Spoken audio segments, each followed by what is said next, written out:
बिस्मिल्लाहिर्रहमानिर्रहीम। अस्सलाम वालेकुम। आज 19 जुलाई है और दिन है हफ्ते का। KPK में इमरान खान के जानिसारों ने, इमरान खान के वफादारों ने अलम बगावत बुलंद कर दिया है और उन्होंने किसी भी सूरत में पीछे हटने से इनकार कर दिया है, किसी भी सूरत सरेंडर करने से इनकार कर दिया है। इस इशू पर बात करेंगे, लेकिन उससे पहले एक चीज़ अर्ज़ करना चाहता हूँ कि आपने देखा होगा कि मोहम्मद उमैर साहब जो लाहौर के जर्नलिस्ट हैं, शाकिर महमूद आवान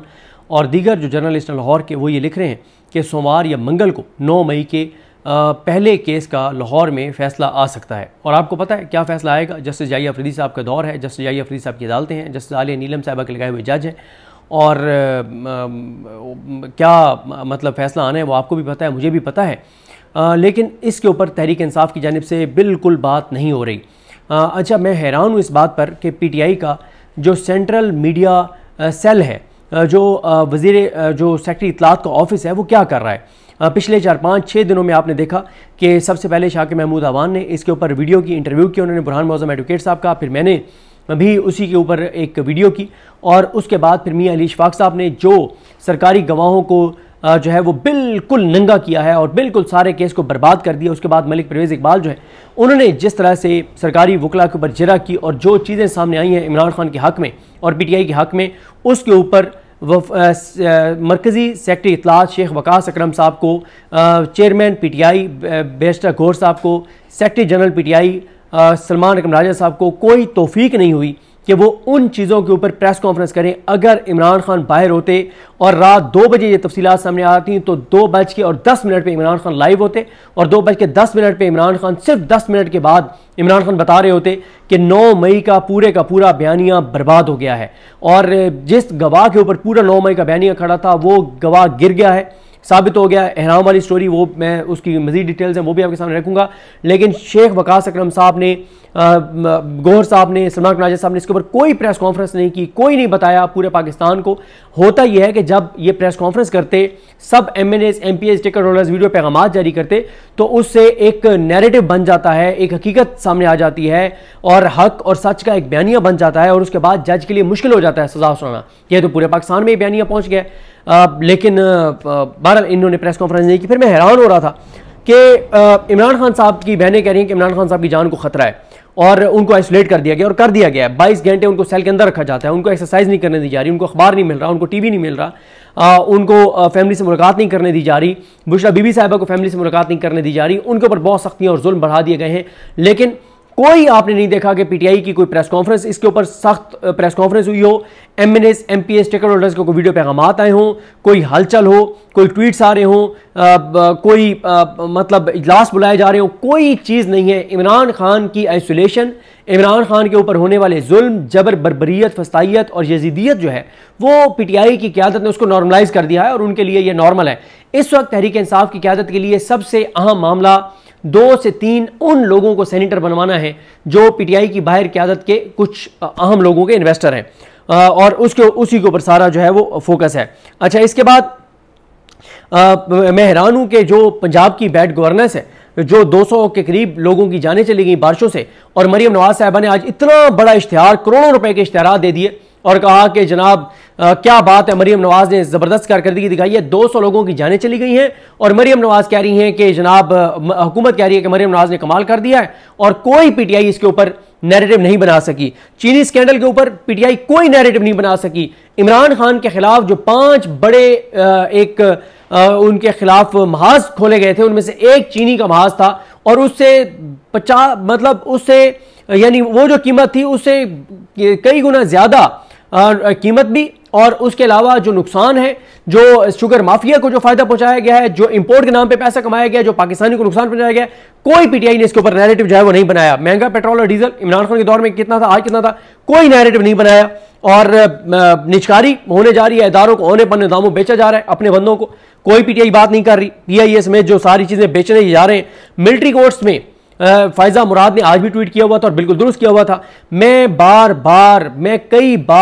कई बार आपने मेरे व्लॉग्स में सुना है, मैं ये कह चुका हूं PTI के लोगों को कि 7 मई को अमीनुद्दीन खान, ये इन्होंने मोहम्मद अली मजहर, हसन नजर रिजवी, मुसरत हिलाली और शाहिद बिलाल हसन ने मिलिट्री कोर्ट्स के कैदियों का जो ट्रायल है उसको दुरुस्त करार देते हुए कहा था कि इनको अपील का हक देने के लिए पार्लियामेंट 45 दिन में कानून साजी करे।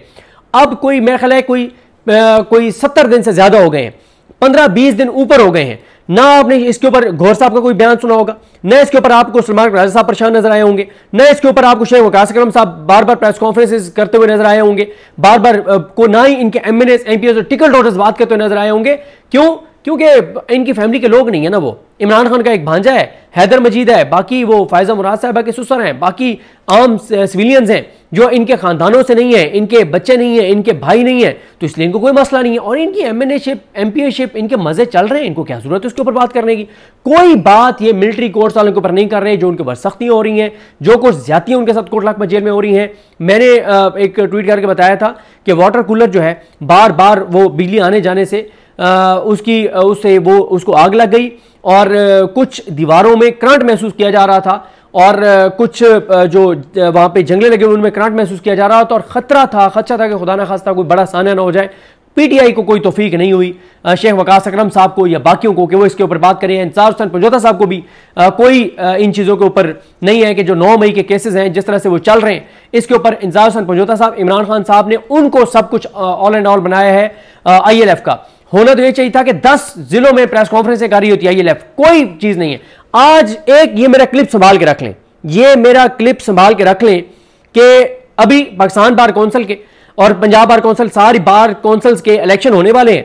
उस वक्त आपको इंसार हुसैन पंजोता साहब आकर बताएंगे कि फलानी डिस्ट्रिक्ट में ना मैंने फलां को नामजद कर दिया है PTI को उम्मीदवार या PTI का हमारे याफ्ता उम्मीदवार, क्योंकि इसने बड़ी कुर्बानियां दी हैं, इसने बड़ा हमारा साथ दिया है। भाई इस वक्त आपको किसी पूरे पाकिस्तान के किसी जिले में कोई वकील रहनुमा आपको नजर आ रहा है कि जो 26वीं तरमीम के खिलाफ एक्टिव हो, 27वीं तरमीम रुकवाने के लिए एक्टिव हो, इमरान खान के हवाले से एक्टिव हो, इमरान खान के लोगों के जो असीरान हैं उनके हवाले से एक्टिव हो, जो बर्बरियत हो रही है उसके हवाले से एक्टिव हो, जो नाइंसाफी हो रही है उसके हवाले से एक्टिव हो, जो जिनके घरों पर छापे पड़े उनके FIR करवाने में एक्टिव हो। अभी कोई नजर नहीं आ रहा,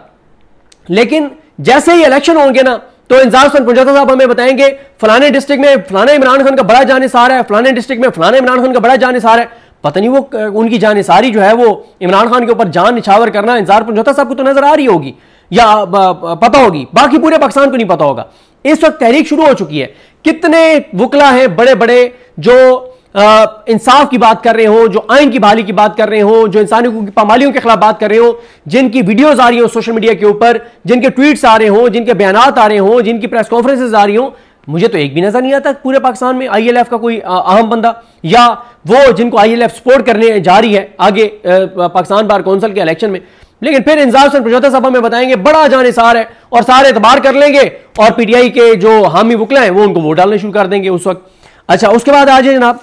कि अब आते हैं उसके ऊपर जो जिसके ऊपर मैं आपको अर्ज कर रहा था कि ये जो इलेक्शन वाला मामला है, सेनेट इलेक्शन वाला। पहली बात तो यह है कि KPK असेंबली का इजलास हलफ उठाने के लिए बुलाना ही नहीं चाहिए था। ये असेंबली हलफ उठाने लेने देते chief justice Peshawar high court को, आपको तो हलफ लेना ही नहीं चाहिए था कि हम इन गैर आईनी फैसले के तहत मिलने वाली मखसूस नशिस्तों का हलफ हम लेंगे ही नहीं। ले लेते ना chief justice Peshawar high court, वो ले लेते। बिल्कुल ऐसे ही जैसे इमरान खान के खिलाफ अदम एतमाद के ऊपर वोटिंग ना तो करवाई थी असद कैसर साहब ने, ना कासिम खान सूरी ने, ये फिर इन्होंने अपने ही एक बंदा बिठा के और अदम एतमाद के ऊपर वोटिंग कराई थी। इन्होंने PTI ने तो नहीं कराई थी वोटिंग। तो बात यह है कि इनको स्पीकर को हलफ लेना ही नहीं चाहिए था इनसे, मखसूस नशिस्तों वालों से। इनको स्टैंड लेना चाहिए था कि जाएं जी ले लें, गवर्नर ले ले जो हलफ है, या चीफ जस्टिस ले ले, हम हलफ नहीं लेंगे क्योंकि ये हम इस फैसले को नहीं मानते, इस गैर आईनी फैसले को जो अमीनुद्दीन खान, मोहम्मद अली मजहर, हसन अजहर रिजवी, मुसरत हिलाली, शाहिद बिलाल हसन, अली बाकी नशवी, हाशिम काकड़ और इसने आमिर फारूक ने और इन सारों ने दिया। हम इस फैसले को नहीं मानते और हम हलफ नहीं लेंगे, ना लेते। फिर दूसरा यह है कि आपको मुकाबला करना चाहिए। अभी तक एक तो इरफान सलीम जो है वो डट गए हैं, उनका वीडियो पैगाम आ गया, मैं आपको सुनाता हूं। और लेकिन बैरिस्टर गौहर साहब जो इमरान खान की जान को खतरा उस पर एक्टिव नहीं है, जो 9 मई के ट्रायल हो रहे हैं जिस तरह से उसके ऊपर एक्टिव नहीं है, जो असीरान के साथ हो रहा है, डॉक्टर यास्मीन राशिद, एजाज चौधरी, उमर सरफराज चीमा, मियां महमूद रशीद, शाह महमूद कुरैशी, उसके ऊपर कोई उनका परेशानी नहीं है। इनको गौहर साहब को इसमें बड़ी परेशानी है कि जी इरफान सलीम साहब समेत सारे कागजात ये अपने वापस लें, जो उन्होंने डॉक्यूमेंट जमा कराए हैं सेनेट इलेक्शन के लिए, वरना उनके खिलाफ कार्रवाई होगी। यहां पर उनको कार्रवाई याद आ गई है, इसमें उनको कार्रवाई याद नहीं आती कि जो एमएनए एमपीएस टिकट होल्डर्स अपने हलकों में इस वक्त तहरीक के लिए एक्टिव नहीं है, उनके खिलाफ कार्रवाई की उनको फिक्र नहीं है। इमरान खान की कोई फिक्र नहीं है। इसकी बड़ी फिक्र है कि किसी तरह से ये जो सेनेटर हम मनवाना चाहते हैं ये सारे बन जाए। और मैं आपको बता रहा हूं कि अलम बगावत बुलंद कर दिया इरफान सलीम ने। इत्तलात है कि 2 से 3 एमपीएस ने तो कंफर्म कर दिया कि वो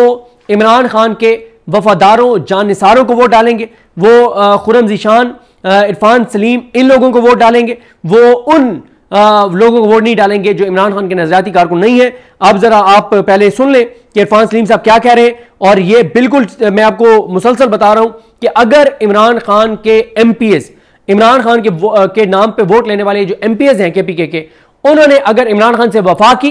तो वो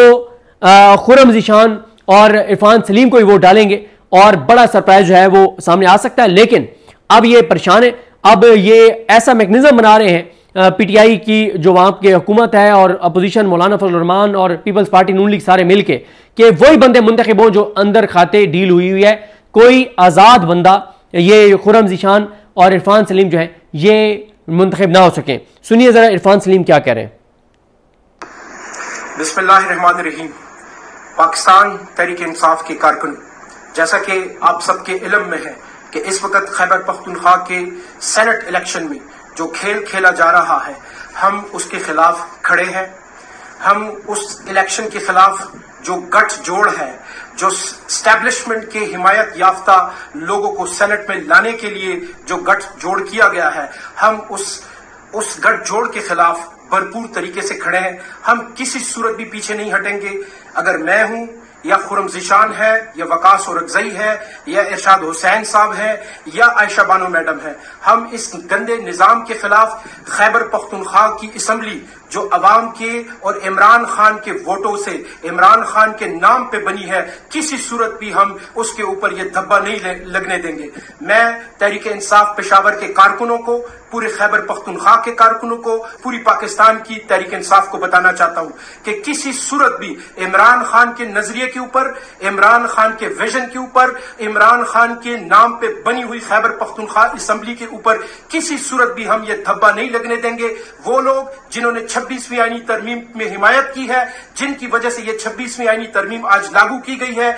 जिनकी वजह से एस्टेब्लिशमेंट इस वक्त अनअनाउंस मार्शल लॉ नाफिज किया हुआ है, इंसानी हुकूक की शदीद तरीन खिलाफ वर्जियां हो रही है, हमारे सूबे में ड्रोन हमले हो रहे हैं, मिलिट्री ऑपरेशंस हो रहे हैं, इन तमाम तर के खिलाफ वो पार्टियां जो इस तमाम तर सूरत हाल की और पिछले 4 सालों से इस रिजीम चेंज के ऑपरेशन के बाद उन्होंने जो किरदार अदा किया है, किसी सूरत भी हम तहरीक इंसाफ को और खैबर पख्तूनख्वा की असम्बली को उनके सामने झुकने नहीं देंगे। मेरी दरखास्त है खैबर पख्तूनख्वा असम्बली के मेंबरान से कि आप सिर्फ और सिर्फ इमरान खान के नाम से आप जो है वो मुंतखब हुए। मेरी, आपकी या किसी और की कोई हैसियत नहीं है। आपको इमरान खान के नजरिए के ऊपर किसी सूरत भी सौदा करने हम नहीं देंगे। हम इस निजाम के खिलाफ खड़े हैं और जब तक हम में ताकत है, इमरान खान के नाम के साथ, इमरान खान के झंडे के साथ, इमरान खान के नजरिए के साथ खैबर पख्तूनख्वा की असम्बली खड़ी है और खड़ी रहेगी इंशाअल्लाह ताला अज़ीज़। शुक्रिया।